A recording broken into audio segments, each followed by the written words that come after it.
Buenos días, ¿cómo están? Acá me hace reír el Javi Ojeda, que nos tiene ya pues con la canción de las Guarmis todo el tiempo. Caminamos y nos canta la cancioncita de las Guarmis. Y pues sí, esa energía es la que queremos, la que nos gusta, la que compartimos desde acá, desde 95.3 FM, 94.5 en el noroccidente de la provincia. ¿Dónde nos escucha usted? ¿En qué barrio? ¿En qué sector de la capital o el país? Porque también estamos en Radio Pichincha Multimedia, transmitiendo en directo para todo el mundo. Y bueno, nos tocó volver a ponernos las mascarillas. Atención a toda la comunidad educativa. El Ministerio de Educación activó esta medida preventiva ante el aumento de casos de tosferina en el Ecuador, pero también la alerta que existe por la fiebre amarilla. A partir de este lunes 5 de mayo, todos los estudiantes, docentes y personal administrativo en las unidades educativas de Manabí, de Guayas, de Pichinche, Santo Domingo, pues deberán usar mascarilla para evitar la propagación de la enfermedad.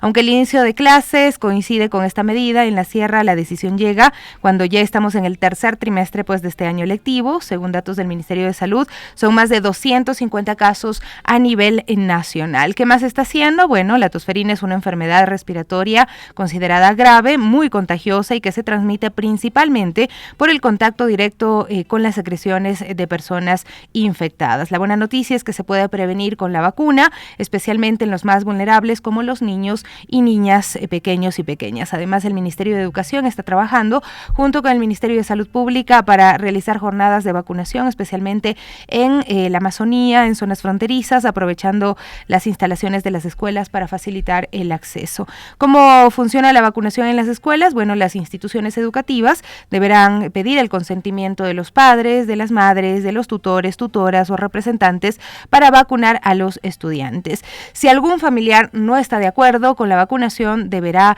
dar una justificación por escrito. Un esfuerzo que forma parte de un plan conjunto entre varias instituciones para frenar la expansión de enfermedades como la tosferina, que puede tener graves consecuencias si no se trata a tiempo. Y por supuesto, en este país donde el sistema de salud es tan débil, pues saturar el sistema de salud con múltiples casos, como ya lo vivimos en la pandemia con el COVID, pues sería algo terrible, ¿no? Si a ratos parecería que no hay ni paracetamol en los hospitales del Ministerio de Salud Pública o en el IES, pues bueno, vamos a ver cómo responderían si es que en realidad pues tuviéramos algo grave que lamentar con el tema de la tosferina y demás, pero también estamos en tiempo de enfermedades respiratorias, así que también hay que cuidarse muchísimo, fortalecer el sistema inmunológico. Niños, niñas, por favor, mándenlos bien desayunaditos, tengan la bondad, ustedes también dejen de comer tanta comida procesada, tanta comida chatarra que pues bueno, debilita el sistema inmunológico, nos debilita en nuestro funcionamiento normal, ¿no? Así es que, por favor, a tomar en cuenta esas recomendaciones. Y ya arrancamos nuestro programa del día de hoy. Les anticipo que vamos a conversar sobre el informe de la Asamblea Nacional con la colaboración de colectivos feministas y demás sobre el caso de Aidita Pamelati Gavilanes. Será conocido además el día de mañana en el Pleno de la Asamblea Nacional. De eso y más hablaremos el día de hoy. Amigos, amigas, pues seguimos con ustedes ya en nuestro programa desarrollando los temas que pues tenemos para el día de hoy. Y como les habíamos anunciado, se busca justicia aún en el caso de Aidita Pamelati Gavilanes y pues precisamente su caso vuelve al Pleno de la Asamblea, ¿no? Por disposición de la presidenta de la Asamblea Nacional, los legisladores fueron convocados a continuar con la sesión 10:20 este martes 6 de mayo de 2025 a las 16 horas, y en el centro del debate hay varios temas y entre ellos estará el seguimiento a una resolución que busca justicia para una víctima de violencia institucional, Aidita Pamelati Gavilanes. Este informe fue remitido en diciembre de 2024 por la Comisión Especializada Ocasional por la Verdad, Justicia y Reparación, ¿no? Este paso pues es una nueva fase en la búsqueda de justicia y reparación para Aidita Pamelati Gavilanes, cuyo caso ha sido pues muy decidor de la lucha contra la violencia de género y sobre todo en contra de la negligencia institucional. Esta resolución, pues adoptada previamente por el Pleno, comprometía al Estado también a reconocer las fallas que permitieron las violencias sufridas por Aidita y que terminaron con su muerte, ¿no? Y establecer mecanismos concretos de reparación. Para ampliar este tema nos acompaña Melania Carrión, abogada feminista, quien además pues ha estado muy cerca de la familia de Aidita, sobre todo de su padre, Gustavo Ati, que también lo hemos tenido acá, que hemos podido conversar con él y entendemos su dolor, lo duro que ha sido para él, para su familia, pues poder transitar este duelo en medio de esta búsqueda de justicia, en medio de acusaciones, de amedrentamiento incluso de algunos fiscales, por reclamar, ¿no?, que se investigue a cabalidad, que se miren todas las posibilidades y todos los cabos sueltos en este caso, ¿no? Melania, muchísimas gracias por acompañarnos, qué gusto poder dialogar contigo. Hablamos de muchos temas, de observaciones que tiene este informe y quisiera que las puedas detallar, resumir como las más importantes, los hallazgos más importantes de este informe. Muchísimas gracias, Sofía. Para nosotros es sumamente importante que conversemos sobre este tema y que se ponga sobre la mesa esto que va a conocer el Pleno de la Asamblea Nacional el día de mañana.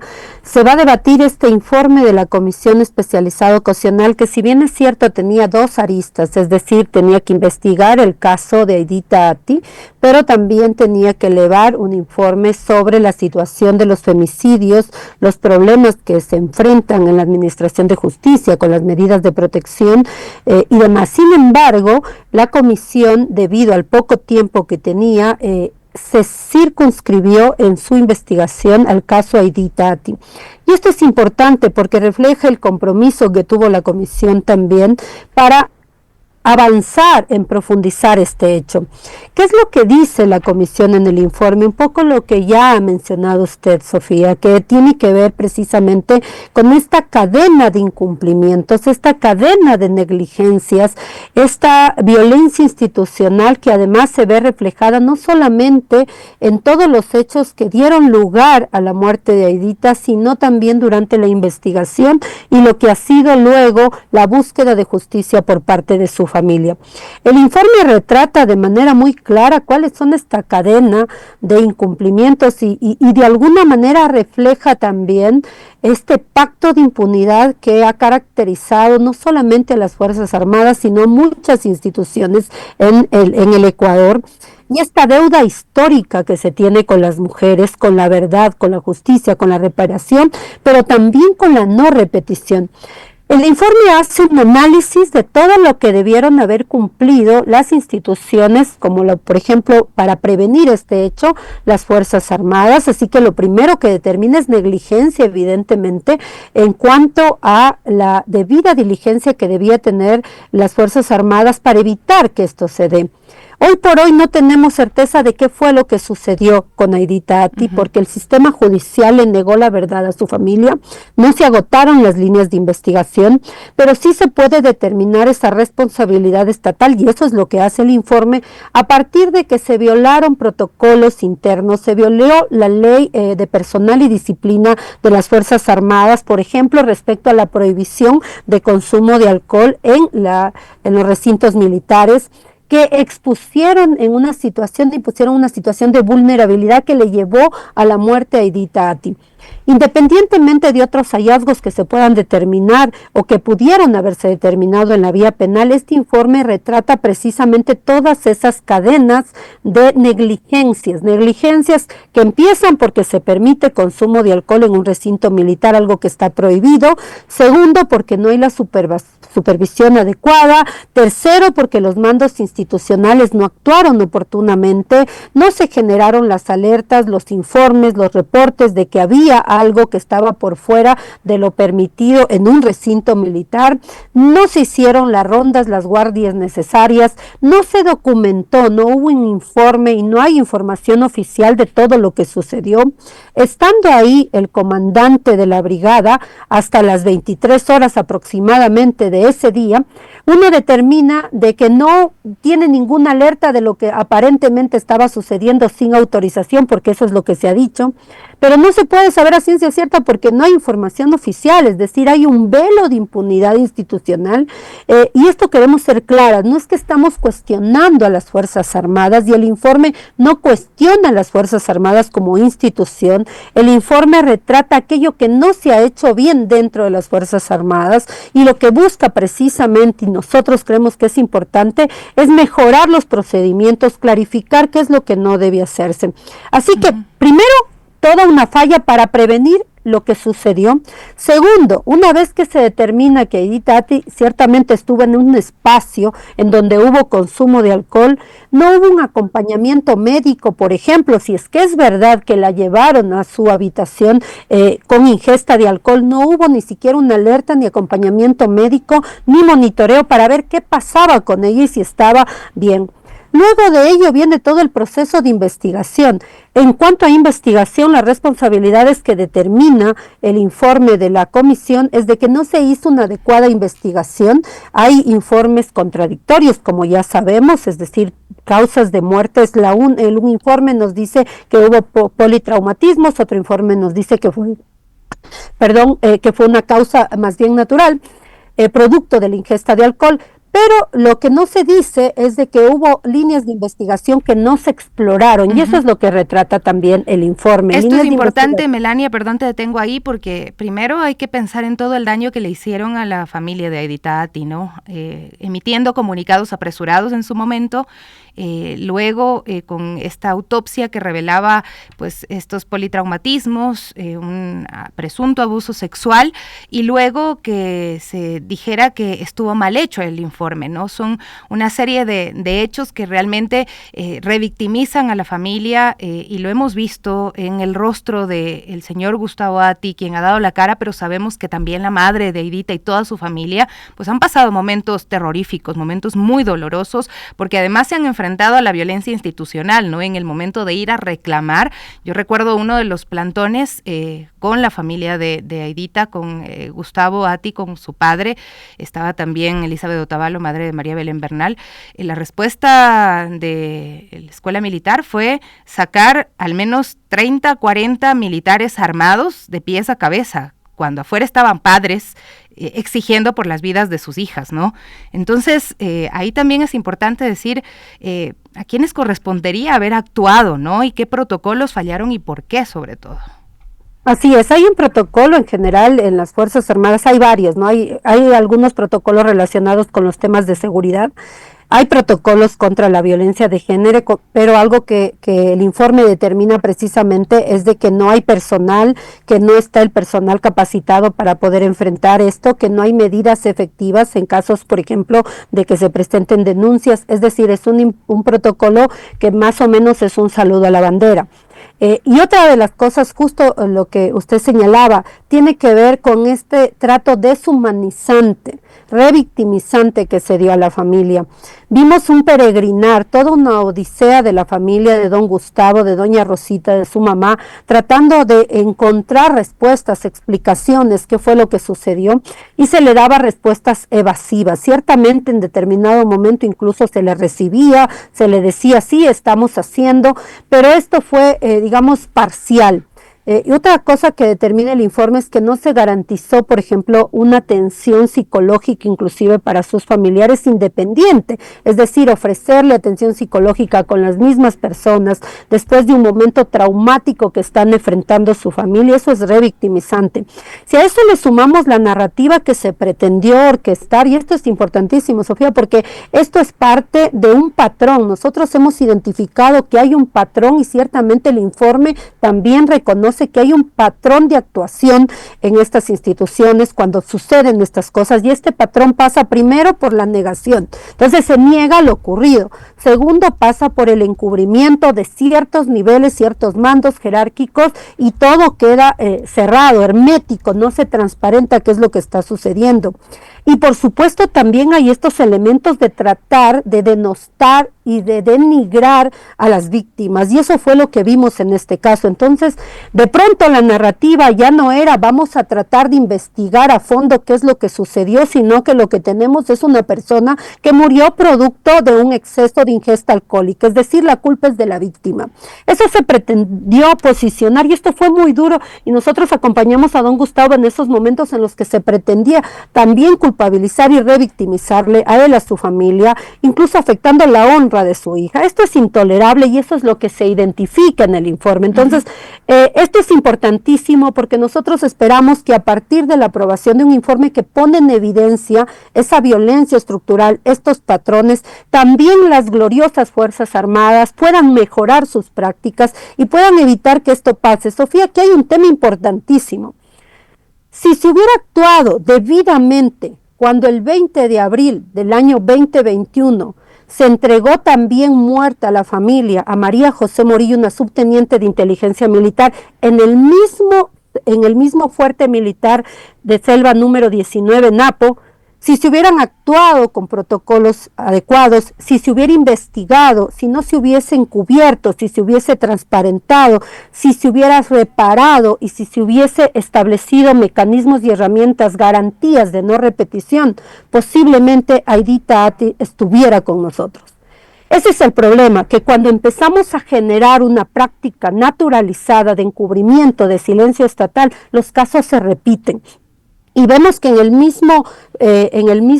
la misma brigada de Selva número 19, Napo, tuvimos el caso de Aidita después de que lo mismo sucedió con María José Morillo y no se investigó, y hasta ahora la familia sigue peregrinando por verdad y justicia.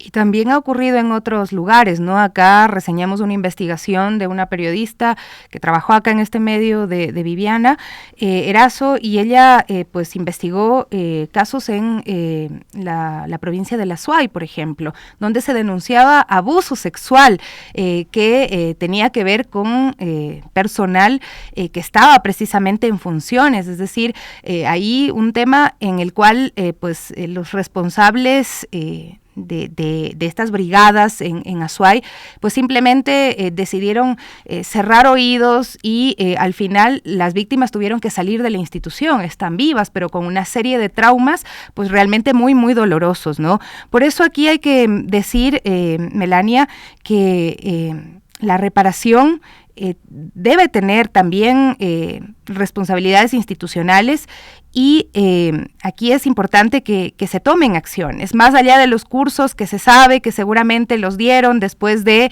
este hecho. ¿Qué debería hacerse para que realmente haya un cambio profundo, estructural en estas instituciones?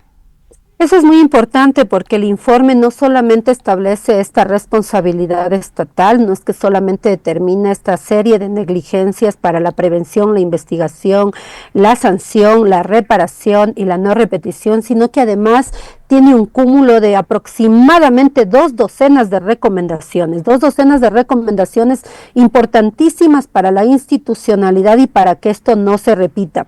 Por eso para nosotros como colectivo de mujeres ecuatorianas organizadas, este informe es importante, es icónico y es emblemático porque sienta las bases también de cambios institucionales, y por eso creemos que las y los legisladores no pueden darle la espalda no solamente a la verdad, sino a una visión de democracia responsable, en donde las instituciones puedan incorporar cambios reales para que estos hechos no se repitan. ¿Qué es lo que hemos, por ejemplo, identificado como principales recomendaciones que puedo reseñar? Y yo invito a la ciudadanía que revisen el informe, pero hay temas relacionados incluso con cambios de normativa.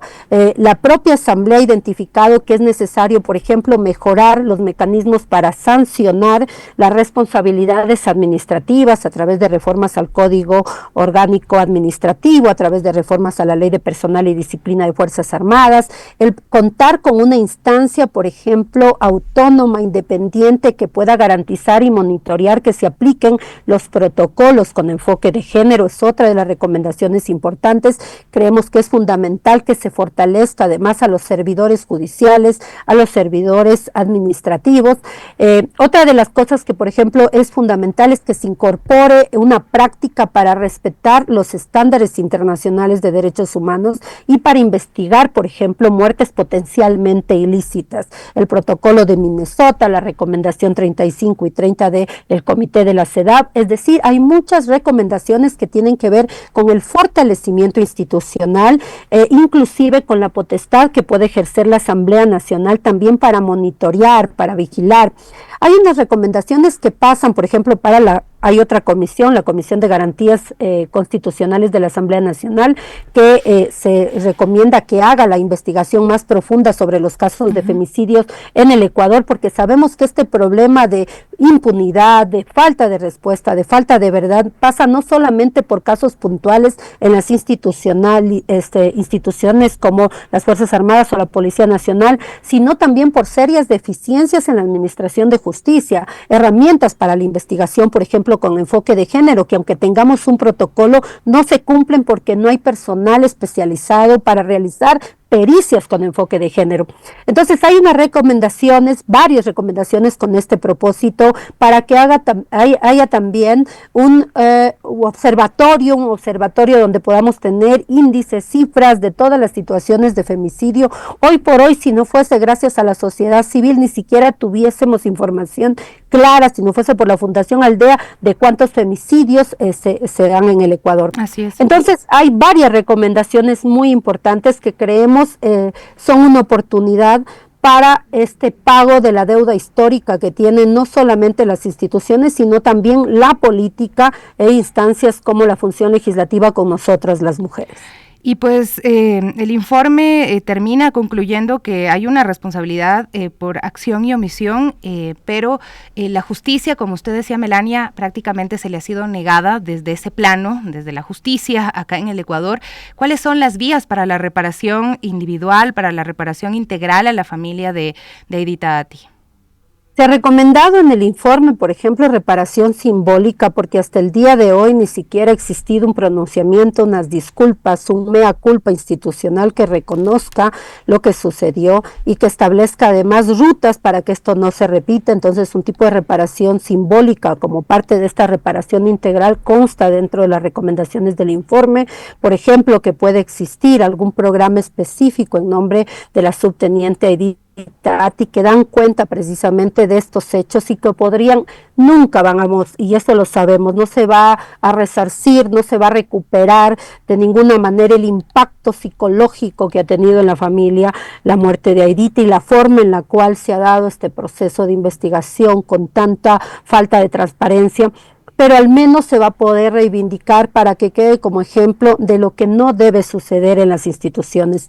Entonces hay recomendaciones de ese tipo, por supuesto también de carácter pecuniario, pero para nosotros es fundamental que se tomen medidas más allá de esto, inclusive para la familia. Nosotros hemos hablado con don Gustavo y don Gustavo dice, sí, no ha habido de pronto este ejercicio de garantía de que de alguna manera se repare y no lo sentimos como que hay una reparación para nosotros, pero ellos inclusive no están pendientes de la reparación, sino les preocupa muchísimo la no repetición, es decir, que esto no vuelva a repetirse con otras personas, porque además sabemos que en una estructura jerarquizada como son las Fuerzas Armadas, es muy poca la acción que puedan hacer las integrantes de las Fuerzas Armadas dentro de la institución o la voz que puedan levantar.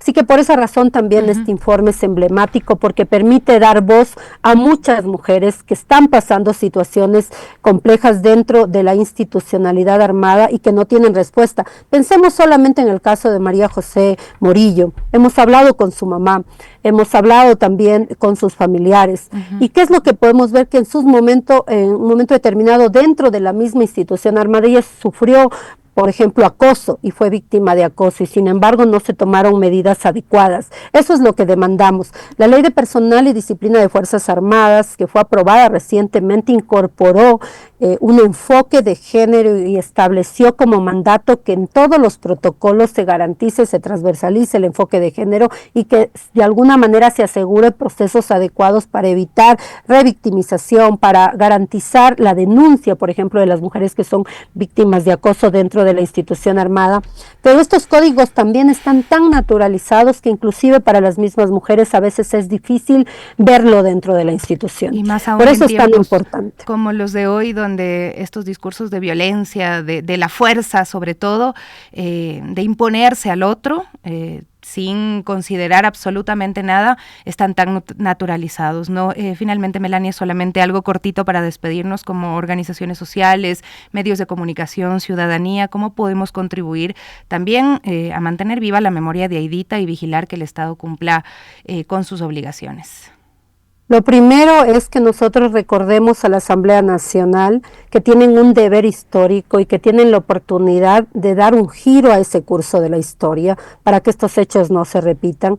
La sociedad civil tiene además el compromiso de no callar ante estos hechos. Muchas veces el temor, la persecución, hoy por hoy da mucho miedo ser parte de la sociedad civil porque te persiguen, porque te hacen informes de inteligencia, porque están muy pendientes de qué es lo que dices, de qué es lo que haces y porque eso amedrenta. Sin embargo, si no levantamos la voz, estos casos se van a seguir repitiendo y tenemos que comprender que no es solamente el caso de Aidita. Esto es la secuencia, es la violencia estructural que sentimos y que si no levantamos la voz, estos hechos se van a seguir repitiendo. Nuestro llamado a convocarnos a las mujeres, a las organizaciones, vamos a estar en las afueras del Palacio Legislativo este día martes a las 4 de la tarde para que asistan, para que estemos ahí levantando la voz y exigiendo que se apruebe este informe.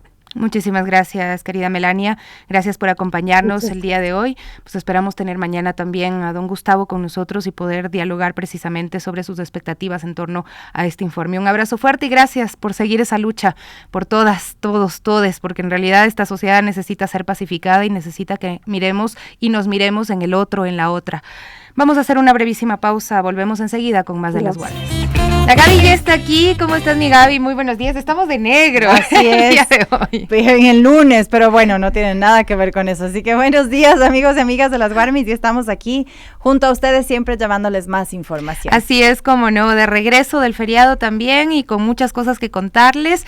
Brian Espinosa nos acompaña ahora mismo con su reporte desde la comunidad. Así es, y bueno, del 5 al 8 de mayo, el municipio de Quito retirará el puente peatonal frente al colegio 24 de mayo. Está ubicado en la avenida 6 de diciembre al norte de la capital, debido a su antigüedad y también su estado ya inseguro. Los trabajos serán en horario nocturno, con cierre total de la vía entre las 10 de la noche hasta las 4 de la madrugada, y también se reforzarán los cruces peatonales con pacificadores viales y se implementarán desvíos. Pero bueno, esta intervención también es parte de un proyecto integral de renovación urbana que busca mejorar la seguridad y accesibilidad en el norte de la capital, y aquí tenemos más detalles con nuestro compañero Brian Paul Espinosa. Buenos días, Brian, te escuchamos.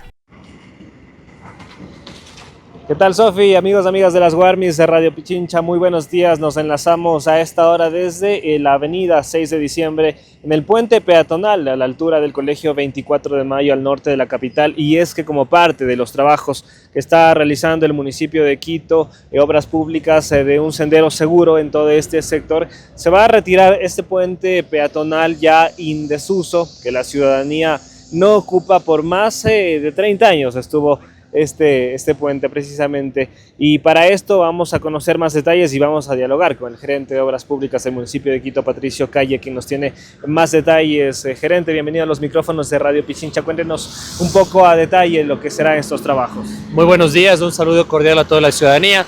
Como parte del proyecto Cruce Seguro Corredor Seguro sobre la avenida 6 de diciembre, iniciaremos ya el día de hoy en la noche con el retiro y el desmontaje del puente peatonal que justamente conecta transversalmente esta avenida. Este puente tiene más de 30 años y, según conteos realizados por la Agencia Metropolitana de Tránsito y por la Secretaría de Movilidad, es muy poco utilizado por la ciudadanía que diariamente utiliza justamente que accede a esta zona de aquí.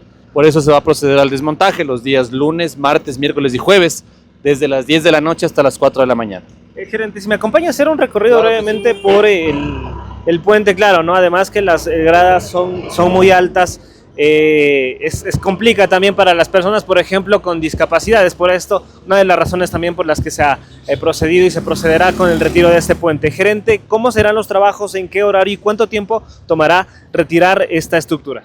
Como lo había mencionado, para hacer este trabajo se necesita de un cierre total de la vía, por ende la avenida 6 de diciembre estará cerrada totalmente en el horario de 10 de la noche a 4 de la mañana. Lo hemos planificado de esta forma para no interrumpir ni causar molestias al tráfico en esta avenida que es muy transitada. Esto se realizará los días lunes, martes, miércoles y jueves. El día jueves ya se concluyen los trabajos de retiro del puente. El jueves de esta semana entonces ya no hay puente. A la ciudadanía entonces, gerente, hacerle un llamado para que utilicen los otros cruces, que es importante también respetar el tema de la señalización y el respeto peatonal. Así es, la recomendación es tanto a los peatones como a los conductores que reduzcan la velocidad para que justamente los peatones puedan de manera segura atravesar esto utilizando los pacificadores viales, así como los cruces semaforizados a nivel que estamos en este momento ejecutando. Gerente, como parte de estos trabajos, de este sendero seguro, porque claro, no es solamente el retiro del puente, son otras acciones que previamente me estaban comentando, el soterramiento de cables, entre otras acciones para generar un sendero seguro y en este caso para en beneficio de la ciudadanía. Así es, el proyecto como tal, además del retiro del puente, incluye también la recuperación de aceras, accesibilidad universal con construcción de rampas, colocación de adoquín podotáctil para personas de movilidad reducida.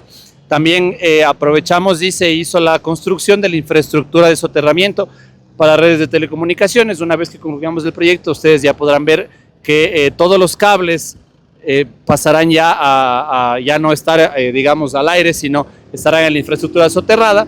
Y también como tal incluimos la construcción de pacificadores para que los peatones puedan cruzar de manera más segura. ¿Qué tiempo tomarán estos trabajos, gerente? Bueno, el avance de la obra es alrededor del 30%, por ende en unos 90 días adicionales se culminará al 100%. En beneficio de la ciudadanía. Claro que sí, esto es en beneficio de la ciudadanía, beneficiando al peatón, que justamente si tomamos en cuenta la pirámide, la pirámide invertida de la movilidad es el actor al que más hay que cuidar y el que más preferencia tiene.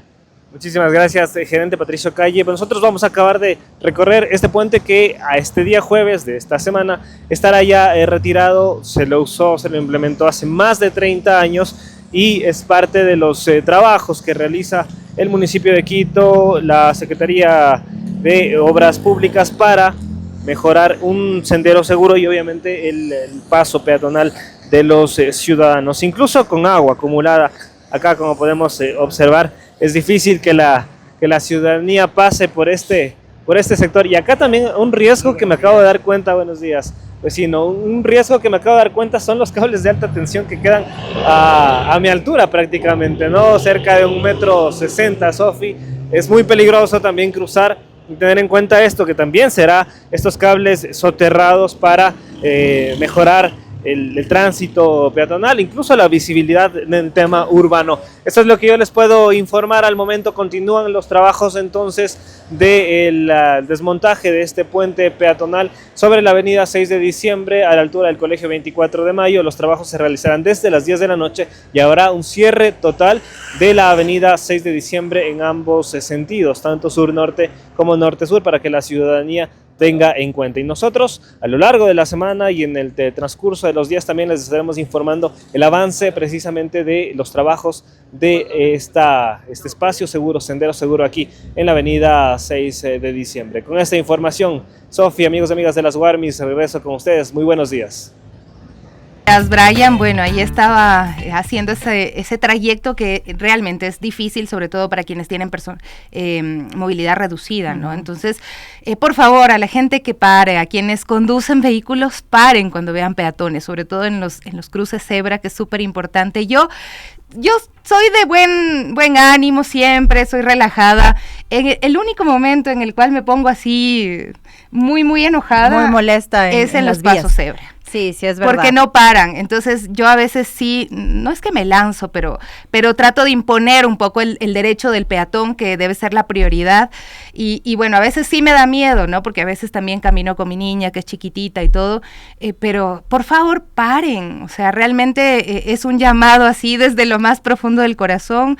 Y luego también hay que pacificarnos, actuar en las vías, conducir con más tranquilidad. Creo que es súper importante. Sí, y aparte de esta zona de la capital es bastante compleja, principalmente en horas pico, está cerca de esta unidad educativa tan importante y sí, y en las horas en las que ingresan y salen de esta institución educativa hay mucho movimiento, los jóvenes también que van y cruzan la Lecovía, también es muy peligroso porque la gente sí, si bien es cierto, como el semáforo no le favorece al peatón mucho en esa zona, sino a los conductores, pues ellos también se aventuran a cruzar la calle mientras el semáforo está en verde y es un problema, realmente es muy complicada esa zona y qué importante es que se realicen estos trabajos de rehabilitación tanto de la zona peatonal, pero también de los conductores. Así es, si la ciudad se reconstruye, que sea pensando en mejorar la seguridad y sobre todo la accesibilidad para todos, todas y todes. Son las 9:50, quiero saludarle a Toti que está desde Baños,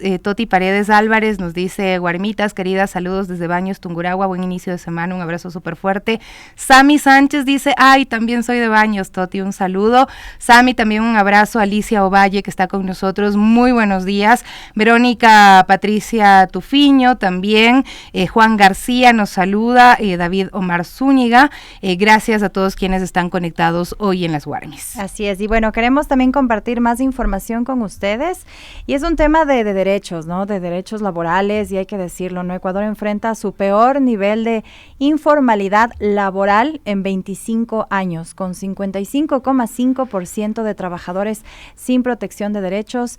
Esperemos que esta cifra no aumente, pero recordemos que también era una propuesta, ¿no?, de gobierno el tema del trabajo informal, así que veremos qué pasa, pero bueno, tenemos aquí más detalles con nuestra compañera Daniela Fonseca. Ecuador enfrenta un problema estructural que arrastra desde el siglo pasado.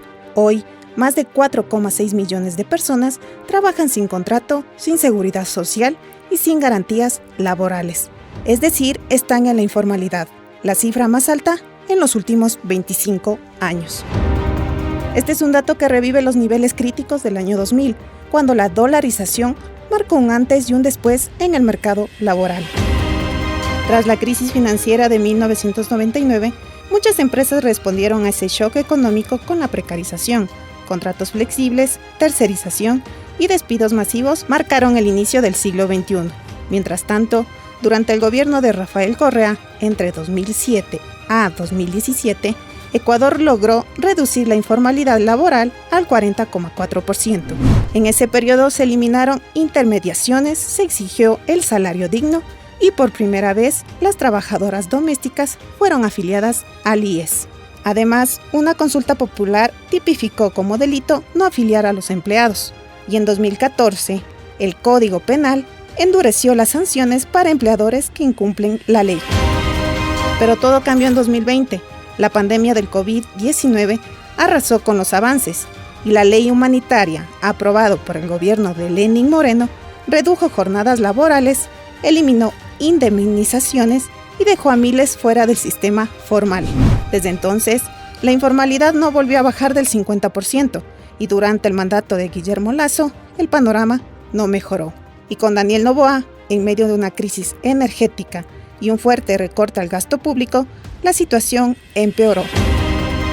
En 2024, el 58% de los trabajadores ecuatorianos no tenía empleo formal. Fue la cifra más alta desde la dolarización, con más de 4,89 millones de personas. Y aunque en 2025 hubo una leve corrección, el 55,5% sigue reflejando una estructura quebrada. La informalidad sigue ahí, creciendo entre calles, mercados y aplicaciones móviles, sin contratos, sin aportes y sin red de protección. Para Radio Pichincha, Daniela Fonseca. Muchísimas gracias, Dani, por esa nota, por esa investigación también que revela cuál es la realidad del trabajo en nuestro país. Acabamos de pasar este feriado, que era un feriado consciente, entenderíamos, en el marco del Día Internacional de los Trabajadores y Trabajadoras, reconociendo nuestras vulnerabilidades en este país y lo que está ocurriendo también con este sistema también mundial que presiona muchísimo, sobre todo a la clase trabajadora. Pero también tenemos otros temas que van en el contexto internacional, sin embargo, creo que nos debería mover a todos, todas. Así es, y bueno, queremos mencionar que la impunidad con la que está actuando Israel en este contexto de conflicto palestino no deja de asombrar a todo el mundo. Esta madrugada, un ataque directo y brutal a un barco civil El Conscience pone de manifiesto una vez más la indiferencia de la comunidad internacional ante estas violaciones de derechos humanos cometidas por el Estado israelí. Así es, este barco cargado con ayuda humanitaria con activistas de 21 países a bordo fue atacado sin provocación y en aguas internacionales. La agresión realizada por drones israelíes dejó a la nave destrozada y sus ocupantes en peligro, pero la respuesta fue nula. Mientras la comunidad internacional se muestra callada y Malta elige ignorar su responsabilidad de auxiliar a los civiles en peligro, los ataques israelíes continúan sin ser condenados. Así es, y bueno, y en este siguiente reportaje que nos comenta, ¿no?, el contexto de esta última agresión, las reacciones o incluso la falta de ellas a nivel internacional y la denuncia de este sistema que permite la impunidad y perpetúa la violencia sin consecuencias y sin precedentes ya. Escuchemos el siguiente reportaje. Guys, this is an emergency. At 12:30 a.m., our ship, the Freedom Flotilla, was attacked by 2 drones. ¿Puede Israel atacar con drones un barco civil en aguas internacionales y que no pase absolutamente nada? Puede, y lo ha hecho esta noche. Al igual que asesina niños, bombardea hospitales y colegios, utiliza el hambre como arma de guerra, viola, tortura o quema vivos a periodistas, Israel ha bombardeado esta noche un barco civil de voluntarios internacionales que buscan salvar de la muerte a la población palestina. La Coalición de la Flotilla de la Libertad es un movimiento de solidaridad entre pueblos compuesto por campañas e iniciativas de diferentes partes del mundo que trabajan juntas para poner fin al bloqueo ilegal israelí de Gaza. Spanish Revolution estuvo a bordo de uno de sus barcos este verano. Ahora, el ejército sionista de Israel acaba de atacar con drones uno de sus barcos. A las 00:23 horas de Malta, drones armados atacaron el Conscience en aguas internacionales. La proa quedó destrozada, el casco perforado, el generador destruido, el barco desarmado y con activistas de 21 países lanzó una señal de SOS que fue ignorada por las autoridades de Malta. We are talking about an attack with drones in international waters in Europe. We are not saying that we are surprised by the enemy, but we need your voices more than ever. Israel debe responder también por esto, por sabotear un buque civil en aguas internacionales, por bloquear ayuda humanitaria y por imponer un asedio mortal a toda una población. Exigimos que Malta actúe de inmediato, que se convoque a embajadores israelíes, que la comunidad internacional condene este ataque, que se ponga fin al apartheid israelí. La sociedad civil debe presionar ya. Contacta con embajadas maltesas. Comparte este vídeo. No dejes que el silencio mate. Anything you can do, just please raise your voices because we need to save our crew. We need to make this public as soon as possible.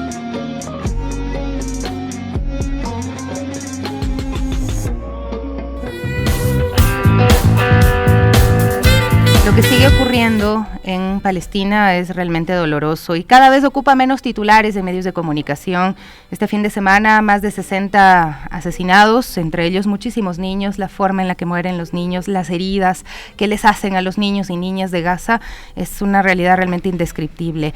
Y mientras Israel continúa siendo señalado por la comunidad internacional por presuntos crímenes de guerra en Palestina, el presidente de Ecuador, Daniel Noboa, firmó un memorando de entendimiento con la Universidad Hebrea de Jerusalén, ¿no? Este acuerdo busca estrechar la cooperación académica y de formación entre ambos países en un contexto en que el gobierno israelí pues ha sido acusado de graves violaciones a los derechos humanos, igual que el Ecuador también. El presidente Noboa destacó que la firma de este memorando representa una materialización de una visión compartida, eso menciona, entre Ecuador e Israel, apostando por la ciencia, innovación y el futuro de las nuevas generaciones. Sin embargo, este acuerdo ha generado mucha preocupación entre sectores de la sociedad ecuatoriana que cuestionan realmente esta indolencia del gobierno, de todos los gobiernos, ante las violaciones de derechos humanos perpetradas por el Estado israelí. Así es, si hay una palabra frente a lo que ocurre en Gaza es indolencia. El acuerdo con Israel, firmado en el marco de esta gira internacional, refuerza relaciones en áreas como investigación, tecnología y emprendimiento. El presidente ecuatoriano expresó que este vínculo fortalecerá estos lazos y el crecimiento de jóvenes ecuatorianos, investigadores y emprendedores a través del Centro de Cooperación, Innovación y Emprendimiento del Ecuador. Sin embargo, la pregunta que muchos se hacen es si es moralmente aceptable colaborar con un país que está señalado por crímenes de guerra y violaciones sistemáticas de los derechos humanos en Palestina, ¿no? A lo largo de los últimos años, Israel ha sido blanco de numerosas denuncias internacionales, no solo desde el 7 de octubre, sino mucho antes, desde el ataque a civiles palestinos hasta la expansión de asentamientos en territorios ocupados, acciones que han sido condenadas por organismos como las Naciones Unidas, la Corte Penal Internacional, y mientras tanto Ecuador, en su búsqueda de alianzas, parece optar por un silencio ensordecedor frente a estas acusaciones, favoreciendo la cooperación tecnológica y económica sobre la defensa de los derechos humanos. Callar ante las violaciones de derechos humanos, las consecuencias pues son gravísimas. No es solamente lo que está pasando ahora mismo en Palestina, es lo que está pasando también en el Ecuador, y el pensar que la mano dura, el asesinar niños, validar que se asesinen niños de esta manera tan cruel, pues también lo hemos visto acá en nuestro país y duele muchísimo. 9:59, hacemos una pausa, volvemos enseguida. 10 de la mañana con 1 minuto, estamos ya de regreso en las Guarmis y bueno, queremos invitarlos este viernes 9 de mayo a celebrar a mamá con música en vivo en nuestro rinconcito de Pichincha, y bueno, les invitamos a este homenaje lleno de emoción también y de talento para rendir tributo a nuestras mamás. Esto será desde las 9 de la mañana aquí en la Mallorca y Madrid en nuestra radio Pichincha. Así es, va a ser un festival inolvidable. Recuerden que estarán los Rusos del Ecuador, el primer trío del Ecuador de Jorge Aguirre, el grupo Contraste, Grupo Cadena, Los Románticos, y cerraremos con brocha de oro junto a Los Panchos. Así es que están invitadísimos este día viernes 9 de mayo en la Mallorca, N24 198 y Madrid sector La Floresta, un día especial celebrando a mamá. Y pues bueno, ya que hablamos de estas relaciones familiares, ya que hablamos de mamás, madres de hijas, madres de hijos, creo que es súper importante hablar también de cómo eso impacta en la vida, ¿no? Y vamos a conversar hoy con Mariana Cárdenas, psicóloga clínica con 18 años de experiencia y consteladora familiar certificada desde hace más de 9 años. En su centro pues trabaja con la terapia psicoarmonía, una propuesta que integra psicoterapia, constelaciones familiares, Reiki, RAM y otras herramientas enfocadas en la sanación emocional y espiritual. Corríjame si me equivoqué su apellido. Ya. Perfecto. Bienvenida, Mariana. Y bueno, primero, conocer un poco de qué se trata el tema de las constelaciones familiares. Creería que la mayoría ya hemos escuchado un poco, pero no sabemos mucho al respecto. Y también cómo descubrió el tema de estas constelaciones familiares y qué le motivó a formarse en esta técnica. Muchas gracias. Les agradezco infinitamente por recibirme en este lugar y sí, hablar de este tema tan maravilloso que vino a mi vida en un momento crucial que yo tenía que pasar, donde había sufrido una tragedia con un accidente de tránsito de mis hijos, en el cual uno de ellos murió y el otro se quedó con una discapacidad. Esto me abre una puerta a la parte espiritual y viene esta situación de querer saber qué son las constelaciones familiares. Y claro, las constelaciones familiares, por ser psicólogo, nosotros vemos que es una herramienta en psicoterapia donde nos permite mirar no solo a la persona, sino qué viene tras de esa persona. Y a veces nosotros desconocemos que hay una herencia emocional que venimos repitiendo, comportamientos, situaciones, enfermedades, que no entendemos muchas veces, pero que viene a repercutir en las generaciones actuales. Esta herramienta maravillosa fue creada por Bert Hellinger, un personaje alemán que era teólogo, era director de una universidad, era psicólogo, y él empieza a hacer el descubrimiento de esta situación, que el ser humano no solo lleva un conflicto de él, sino que viene tras de él una cantidad de situaciones que venimos repitiendo. Entonces él, muy motivado en esta situación, empieza a descubrir de que nosotros empezamos a repetir ciertas situaciones y que esto afecta en la vida emocional de la persona.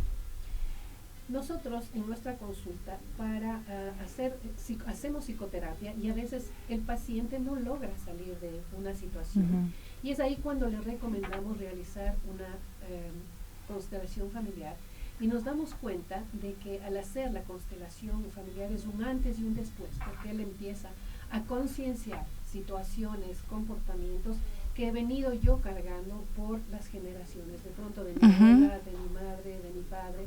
Y entonces la sanación viene ahí, en hacer conciencia de lo que yo vengo repitiendo. Mariana, ¿cuánto retrocedemos? Porque si hablamos de países como el nuestro, de un continente además marcado por la colonización, podríamos hablar de nuestras ancestras violadas, de nuestras ancestras sufriendo un genocidio también, como el que ocurrió en América, en este territorio. ¿Cuánto atrás podemos retroceder para sanar? Decimos nosotros que hasta 7 generaciones podemos venir repitiendo y que también las generaciones que vienen pueden ir llevando. Entonces, cuando nosotros hacemos la constelación, miramos que de pronto viene de un abuelo, de un bisabuelo, de un tatarabuelo. Entonces, ahí esta repetición se hace que el paciente o la persona que va a constelar haga conciencia para poder entregar, honrar esta situación y hacer conciencia y decir, yo no quiero repetir esto, porque nosotros sí estamos muy ligados a esta situación de violencia intrafamiliar y que muchas de nosotros cuando vamos a constelar, la mayoría de las veces constelamos esta situación de violencia intrafamiliar y que tuvo mi abuela, que tuvo mi madre y que sigo teniendo yo. Entonces es necesario que esta mujer haga conciencia para que pueda transmitir a sus generaciones, a sus mujeres, a sus varones, de que esto no se puede seguir dando, la violencia intrafamiliar. Y así en algunas otras situaciones como son enfermedades, como son obsesiones, como son depresión, como son ansiedad. Entonces, hoy mismo escuchaba esta noticia de Gaza y de Israel, entonces decimos, ¿qué les depara a estos niños que van a repetir posteriormente en sus generaciones situaciones de genocidio, situaciones de muertes tan prematuras o de situaciones de tal estrés y tal shock que genera en ellos que va a repercutir en sus generaciones posteriores? Así es. Y Mariana, tú mencionabas que ya identifican a veces en terapia que una persona pues no puede sanar ciertos aspectos y necesita constelar. ¿Qué tipo de problemas o conflictos suelen identificar ustedes en estas personas y qué es lo que les lleva a ellos a buscar constelar? Generalmente lo que más tenemos son las relaciones con los padres, que esa es la base fundamental. Cuando no hay una buena relación con la madre, no hay una buena relación con el padre, tampoco va a haber una relación buena ni con su pareja ni con sus hijos. Entonces, generalmente constelamos este tipo de situaciones que vienen siendo repetitivas. También constelamos muchas veces la enfermedad. Hay personas que vienen repitiendo de pronto un cáncer de sus ancestras y venimos repitiendo. Entonces, constelamos la enfermedad o cualquier otro tipo de situaciones que haga que la situación emocional de la persona no le permita fluir en la vida. Entonces, lo más importante que tenemos son las relaciones de la base fundamental de nuestra vida, que son la relación con nuestra madre y con nuestro padre. Ahora que vamos a tener el Día de la Madre, sí es bueno realizar una introspección acerca de qué es esa relación, cómo no la podemos sanar. Mientras no podamos sanar eso, nos afecta a la vida. Mariana, vamos a hacer una cortísima pausa porque estamos teniendo un problema con el audio. ¿Ya lo solucionamos? ¿Sí? ¿Ya está bien? Perfecto. Ya, perdón la interrupción, pero nos estaban reportando que teníamos una falla con el audio en el micrófono de Mariana y pues el tema está llamando mucho la atención también. Claro, cuando pensamos en el Día de la Madre, cuando pensamos en la maternidad, nadie nos dijo lo difícil que era, ¿no? Lo durísima que era la maternidad, la serie de momentos en los cuales no ibas a saber cómo actuar, en los cuales ibas a perder la paciencia, en los cuales te ibas a enfrentar a ti misma frente al espejo, llorando, muchas veces encerrada en el baño sin saber qué hacer con los niños, con las niñas, ¿no? Bueno, yo tengo una chiquita y uno ya grande, y con los dos he pataleado, pero reconociendo precisamente ya esas circunstancias, quizá los errores del primero, que fue un experimento, y la segunda un poquito más consciente, ¿no? Entonces, ¿cómo pensar también, pensando en estas relaciones familiares, en maternidades más conscientes? Bueno, lo más importante es que nadie viene con que siempre repetimos, el manual del aprendizaje. Es la vida mismo la que te permite un proceso de aprendizaje. Y cada hijo viene con su propia personalidad y la forma como les criamos o la forma como vamos a permitir que ellos desarrollen es haciendo conciencia que somos seres humanos y que tenemos una triada en nosotros, que es la mente, el cuerpo y el alma.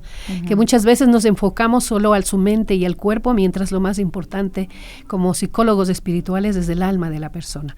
Entonces, el conocimiento sí nos hace ser mejor, pero la base fundamental para que estos chicos se críen con herramientas sólidas es el amor. Básicamente es el amor. Y lógicamente que nos vamos a equivocar, lógicamente que vamos a errar, pero lo más importante es reconocer y enmendar esos errores para que estos chicos no carguen traumas que ahora son muy vivenciales. No es lo mismo como nos criaron a nosotros que en la forma en que crían ahora, pero la forma, el impacto, cómo cogen estos chicos en la actualidad, puede generar una situación mucho más fuerte que pueden ser los traumas, y que eso sí amerita una psicoterapia, una contención de estos niños. Mariana, ya como en la práctica, ¿cómo es una sesión de estas constelaciones familiares? ¿Cuántas personas participan? Entendemos que es la persona la que está constelando, pero también le acompañan más personas. ¿Cómo es también esto de los roles? Porque para quienes un poco conocen, pero todavía desconocen completamente, y también genera este miedo, incluso a veces rechazo, pero sin duda puede ser la respuesta, ¿no?, a muchas cosas. ¿Cómo es el tema de una sesión de constelación? Bueno, lo más importante es preparar a la persona que nos visita, porque muchas veces van personas con curiosidad o van otras personas directamente a sanar porque ya tienen conocimiento.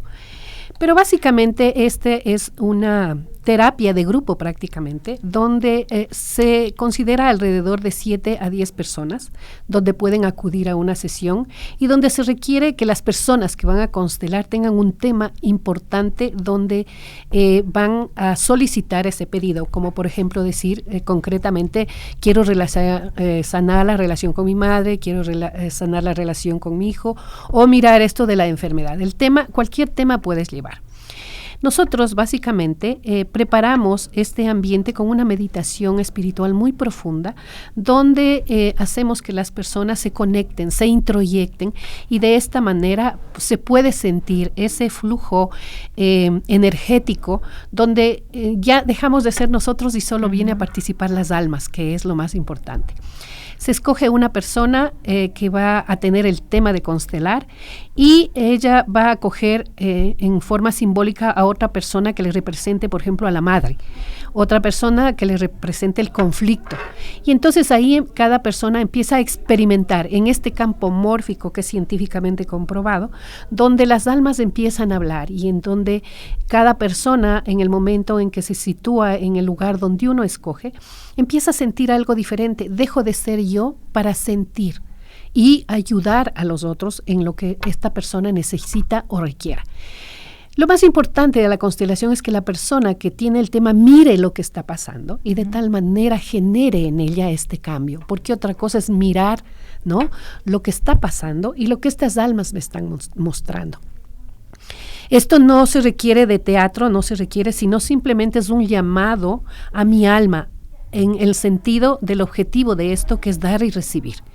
En la constelación es yo doy lo que esta persona requiere, doy mis emociones, mis sentimientos, mis pensamientos, y esta persona recoge, y muchas veces es tan bonito esto, tan agradable, que esta persona dice, es que tiene el comportamiento igualito al de mi mamá. Tiene esta forma de pararse de papá, tiene esta manera de tocarse la cabeza de mi papá. Entonces uno no entiende esta situación que está ocurriendo, fenomenológica, llamemos así, pero de cierta manera es un llamado a la conciencia de esta persona para que mire lo que sus ancestros han venido repitiendo y por qué se generó esta situación. Es súper interesante esto, la verdad. Lo experimenté alguna vez y me pareció impactante, ¿no? La verdad, claro, los resultados. Pero ¿cómo se complementa luego estas constelaciones familiares con otras herramientas como la psicoterapia tradicional u otras, Mariana? Sí. Nosotros miramos muchas veces, luego de una constelación, un diagnóstico que podemos tener, y muchas veces tienen problemas de algún trauma, ¿sí?, emocional que sufrieron en su niñez o en el mismo parto, porque yo soy obstetra desde hace 30 años, y esto me vinculó también a las constelaciones, porque ahí veíamos que muchas veces llevamos situaciones de un embarazo que no ha sido tan deseado o que no fue del todo contenido, y la madre sufre, y muchas veces el niño termina en una causa de muerte o en aborto, o muchas veces también en el parto fue tan traumático que eso también va a afectar la vida de la persona. Entonces son situaciones en que miramos que esta paciente necesita un momento de terapia o psicoterapia para ayudarle a hacer una contención. También ocupamos otro tipo de terapias porque nos hemos dado cuenta que tiene que ser una terapia activa, donde solo el paciente no logre expresar a través de su verbalización, sino también nos amerita mirarle cómo gesticula, cómo mira, cómo su cuerpo lo puede experimentar.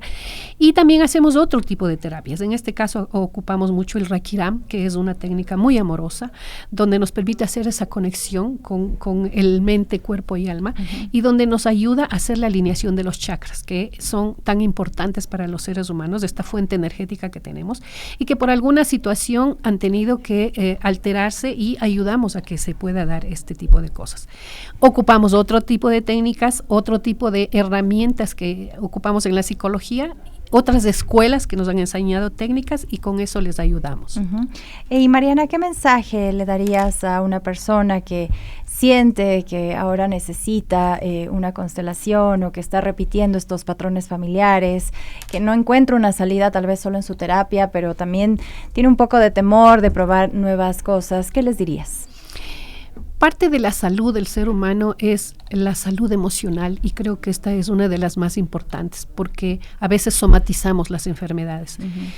Por lo tanto, es un llamado. Yo creo que todo el mundo deberíamos constelar, porque es una manera de mirar otras cosas, de mirar y hacer conciencia de que esto no me pertenece, o que esto que yo mismo me autosaboteé, necesito dejarlo y liberar para poder empezar a fluir en la vida. El llamado es a que todos en algún momento tenemos situaciones donde no podemos resolver, y que una constelación sí te puede ayudar, porque puedes mirar. Lo básico es honrar y empezar tu proceso de sanación. Y cuando yo comencé diciendo, cuando hacemos la constelación es un antes y un después. Siempre decimos a nuestros pacientes, nos encanta que te tomes una foto antes y que salgas. Después sales con otra mirada y con una sonrisa más a la vida. Mirar la vida es mirar adelante. Muchísimas gracias, Mariana, por acompañarnos el día de hoy. Se quedan muchísimas inquietudes que acá nos están enviando, pero bueno, será para resolverlas en otra oportunidad. Querida Mariana Cárdenas nos acompañaba el día de hoy. Ella es psicóloga y consteladora familiar, también obstetra, como bien lo mencionaba, y pues con ella estábamos aprendiendo un poquito, ¿no?, a sanar estas heridas familiares, muchas veces estos patrones emocionales, sobre todo a identificarlos, ¿no?, que muchas veces son heredados de nuestros ancestros. Y antes de cerrar nuestro programa, queremos compartirles la nota de nuestra compañera Ana Isabel Rodríguez sobre el tercer Festival Atlético Infanto Juvenil organizado por la Prefectura, que se realizó en el Polideportivo de la Liga Cantonal de Rumiñahui en Sangolquí. Y bueno, este evento convocó a más de 180 niños, niñas y adolescentes en las categorías de 6 a 18 años, que son parte ya de las escuelas de atletismo de la Prefectura de Pichincha, y los ganadores pues también recibieron sus reconocimientos como medallas y trofeos. Aquí tenemos más detalles con nuestra compañera Ana Isabel Rodríguez. ¿Qué tal, amigos y amigas de las Guarmis? Hoy nos encontramos nuevamente en exteriores, y esta vez estamos en el Polideportivo La Laguna, acá de la Liga Cantonal de Rumiñahui, en donde se está desarrollando el tercer Festival Atlético Infanto Juvenil organizado por la Prefectura de Pichincha, en donde cerca de 180 niños son parte de esas escuelas, de esta gran iniciativa que tiene la Prefectura de Pichincha, y son parte de este evento en donde están demostrando sus habilidades. Y una de las personas que es la encargada precisamente de coordinar estas escuelas es el profesor José Quispe, quien nos va a contar detalles, cómo se vive, cómo se está viviendo este festival atlético. Profe, ¿cómo está? Buenos días. Buenos días, muchísimas gracias a Radio Pichincha, agradecerles mucho por esta entrevista y el acompañamiento de este tercer Festival Atlético Infanto Juvenil. Hoy tenemos el festival aquí en Sangolquí. Estamos realizando desde las edades, desde los 6 años hasta los 18 años, tanto hombres como mujeres, y estamos trayendo de escuelitas tanto privadas, clubs y de las escuelas del Consejo Provincial. ¿Cómo es la acogida también por parte de los chicos? La preparación que tienen para las diferentes actividades, y en este caso también para participar en el festival. ¿Cómo se han preparado los chicos, los niños, las niñas, los adolescentes que son parte? Nosotros tenemos escuelitas en toda la provincia de Pichincha, tenemos un entrenador en cada escuela. Hoy contamos con 14 escuelas. El motivo es ahora ir fortaleciendo estas escuelas, los trabajos que vienen haciendo cada entrenador, y tener los resultados aquí, porque el resultado se ve aquí con los chicos en este tipo de competencias para poder evaluarles a los chicos y tanto a los profesores como entrenadores. Estas escuelas no son de ahora, ya vienen con mucho tiempo. Y usted nos contaba que aquí, en este evento, aparte también aparecen las personas, o están las personas que fueron partes, que fueron alumnos y ahora son parte también importante en esta organización. Sí, hoy día hemos tenido chicos que han ido a Sudamericanos en nuestras escuelas de la prefectura. Hoy son parte, los chicos que están como jueces, como usted los puede ver. Son chicos de 17, 18, 20, 22, 23 años que están con nosotros como una familia, más fortalecidos y acompañándonos a cualquier tipo de eventos. Gracias, profe. Bueno, vamos a seguir acá porque vamos a ya estar con los protagonistas también, y por acá nos encontramos con una de las niñas de la escuela de Calderón. Hola, buenos días, bienvenida. Cuéntanos, ¿cuál es tu nombre? Mi nombre es Emilia Mero. Emilia, cuéntanos, ¿cómo vives tú el participar en estas escuelas? ¿Cómo te ha ayudado también en tu vida cotidiana? O sea, me siento súper bien en estas competencias, y lo que me ha ayudado es igual al físico y mentalmente, igual en el rendimiento académico en las escuelas. También tienes que estar bien en las clases para poder ser parte de eso. ¿Qué te dicen tus padres? ¿Cómo te ayudan también para que tú estés y puedas hacer esta práctica del atletismo? Me ayudan siempre apoyándome y motivándome para que siga aquí, me esfuerce y pueda mostrar mi talento en este deporte. ¿Dónde quieres llegar tú? ¿Te ves corriendo a nivel internacional? Quizás, cuéntanos un poquito sobre eso. O sea, sí, yo quisiera llegar internacionalmente, incluso para poder representar al país, si es que se da un caso. Y eso también te ayuda porque esta escuela es gratuita, entonces tú tienes la oportunidad también de entrenar, de prepararte. Sí, eso sí me ayudaría bastante. Chévere, muchísimas gracias. Bueno, ahí están, miren ustedes también las protagonistas de las escuelas. Por acá también tenemos otros niños, varios niños que nos están acompañando, pero yo creo que lo importante también es el apoyo de los papás. Por acá tenemos también a otra de las señoras. ¿Cómo está?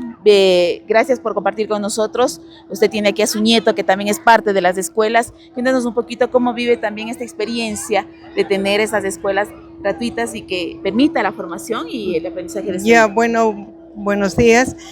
Es muy hermoso ver que haya estas escuelas, así los chicos participan y uno se les está apoyando, y estamos muy contentos, orgullosos ver el apoyo que hay, y también con el licenciado entrenador William Suntansi, una persona muy dedicada y ha ayudado mucho a los chicos, y por eso estamos aquí. Gracias. Eso como parte también de la prefectura, ¿no? Que sí, brindes ayuda. También nos ayuda mucho la prefectura con los uniformes y con lo que ellos pueden. Entonces, aquí estamos y muchísimas gracias. Bueno, por acá está el nieto, así que vamos a conversar también contigo. Cuéntanos un poquito cómo vives tú también esta experiencia de practicar el atletismo. La verdad es una experiencia bastante entretenida, me siento bastante feliz de estar aquí. He pasado un tiempo muy limitado entrenando. Soy relativamente joven en el deporte, pero gracias al apoyo de mi entrenador, a la prefectura, he avanzado bastante, he logrado ser seleccionado de Pichincha, he tenido bastante ejemplo de la prefectura y estoy intentando alcanzar ser un seleccionado nacional. ¿Tienes ya medallas? ¿Has conseguido ya medallas? Sí, tengo algunas medallas, tanto de oro como de plata, y ya he sido seleccionado de Pichincha varias veces. Esto te ayuda también porque dejas de lado muchas otras cosas, pero para la práctica del deporte siempre va a ser positivo también estar ahí. Sí, nos ayuda a alejarnos de adicciones, como saben decirnos, que sería el alcohol, las drogas, cosas que para un joven no necesita, y estar aquí es algo bastante entretenido y bueno para nosotros. ¿Cómo te va? ¿Cómo está esta competencia? ¿Cómo la ves? La veo bastante entretenida, es una forma de divertirnos entre nosotros, tanto con compañeros de otras escuelas como aquí mismo. Es un ambiente bastante bonito. Mira, yo estaba conversando ya contigo, pero no. ¿Cuál es tu nombre? Mi nombre es Julián Fernández. Julián Fernández, ahí está Julián Fernández también contándonos detalles de cómo vive. Mire cómo él dice, ¿no? Él es parte de esa escuela y también le ayuda muchísimo, y su sueño también es continuar. Por acá también tenemos otro niño. ¿Cómo estás? ¿Cómo te va? ¿Cuál es tu nombre? Mateo Lanchimba. Mateo, cuéntanos, ¿cómo vives también el atletismo? ¿Te gusta mucho? Sí, me gusta mucho, es un pasatiempo muy bueno, es dejar las cosas de lado, o sea, es bueno porque nos deja bien, es un pasatiempo bueno y nos fortalece, y o sea, sí está bien. Ay, qué chévere, qué lindo. Miren, él es uno de nuestros niños también especiales que también tienen su espacio aquí, mi querido profe, también en las escuelas de la prefectura de Pichincha. Así que de esa manera también nosotros estamos aquí disfrutando de una mañana agradable, disfrutando con la gente, disfrutando con los niños, niñas y adolescentes que son parte de estas escuelas, más de 180 niños beneficiados, 14 escuelas en toda la provincia de Pichincha, y se vendrán más eventos. Este es el primero, el tercer festival infanto-juvenil del año, y vendrán muchos más en lo que será esta temporada 2025, así que estaremos también siguiendo de cerca todo el trabajo que hace la Escuela de Atletismo de la Prefectura de Pichincha. Continuamos con ustedes, compañeras. Anita, muchísimas gracias. Me encanta verte, lo digo, lo repito nuevamente aquí en las Guarmis y pues con estos temas también que involucran a la comunidad. Nada más antes de despedirnos, el número de la psicóloga Mariana Cárdenas, porque me lo estaban pidiendo, 099-606-1013, 099-606-1013. Ya nos vamos. Nos vamos, se vienen las noticias del Kike Show con nosotras. Hasta mañana.